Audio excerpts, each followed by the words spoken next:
everyone. I'm starting to vlog again. Medyo matagal-tagal na rin ako hindi nakapag-vlog, but it was so nice to have some vlog again. May pasok ako, so I'm here in the office and I will show you what my office looks like. So, I wanted to show you the warehouse where I am working. So this is a printing press. So may mga machines tayo doon. Ganyan.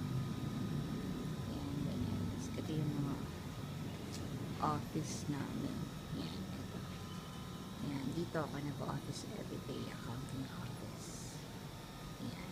So, I'm going home. Going. Yan. Yan. Ito yung kay Rosalie. Yan. Tapos ito yung isang staff namin. Kay Marilyn. Tapos ito yung sa akin. Yan. So, ito yung space ko. Ito yung table ni Sir Joey. Yung chief accountant namin. So, yan. Yan. So, this is my chair, my room, my space or my table pala. Yan. So, yan. This is my new office. Dati nasa kabila kaming room, but now, lumipat kami. So, walang tao kasi walang pasok ngayon. Ako lang may pasok. So, I'm all alone here, but I'm watching some vlogs here.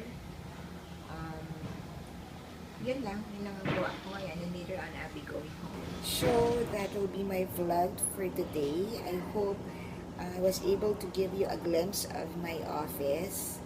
Yun nga lang, wala akong kasama kasi Saturday ngayon. So, ako lang yung may pasok. But later on, I'll be going home na rin ng mas maaga. So, God bless everyone. Tomorrow is Sunday, so don't forget to go to church tomorrow. So, let's praise and worship again our Lord Jesus. And have a great weekend. God bless everyone.